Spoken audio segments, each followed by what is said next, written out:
shall reflect on the life of St Aloysius Gonzaga. Born the eldest son of Marquis Ferdinand of Gonzaga, Duke of Mantua, Prince of the Roman Empire, on the 9th of March 1568, St Aloysius Gonzaga was as such expected to become a great statesman and soldier. At the age of 8, Aloysius was sent with his brother to spend 2 years at the court of Francesco de' Medici in Florence.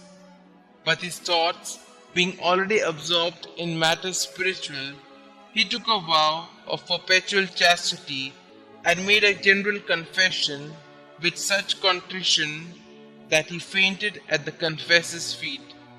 From Florence, he was sent to Mantua, where too he continued to impose upon himself a pitiless discipline and severe fast, determined to conquer his quick temper and ready criticism of others.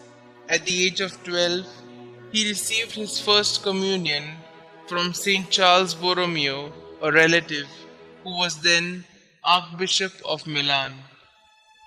Soon after, Aloysius decided to resign his title in favor of his brother and to become a religious.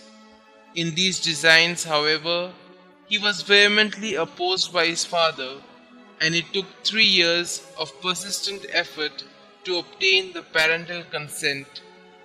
Meanwhile, he was sent for 2 years as a page of honor to the brilliant court of Philip II of Spain, and then had to visit the dukes and princes of northern Italy, all of whom were urged to sway his determination, but in vain.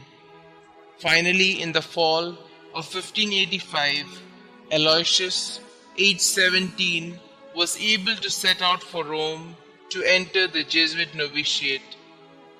Aloysius had already developed his life of prayer and a continuous union with God while living in the world, and had received the grace to make an hour's mental prayer a day without the slightest distraction, and at times he prolonged it to 5 hours. His outstanding virtue now was obedience to his superiors, and this conformity to the will of God produced in him a marvelous peace of soul which was always evident. He would say, "I am a twisted piece of iron and have entered religion in order to get straightened out," words that expressed his humility. Yet his motto was, "I was born for greater things." In his 22nd year, he had a premonition of his approaching death and turned over his theological and spiritual notes to his rector as the only material things to which he was still attached. When a great famine broke out in Italy in 1590, followed by pestilence, the Jesuits opened an emergency hospital, and Aloysius solicited alms and tended the sick.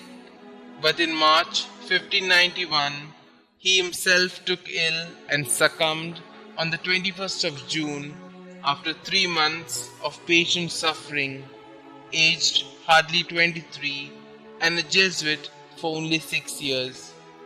St. Robert Bellarmine spent the whole of the last night by his side.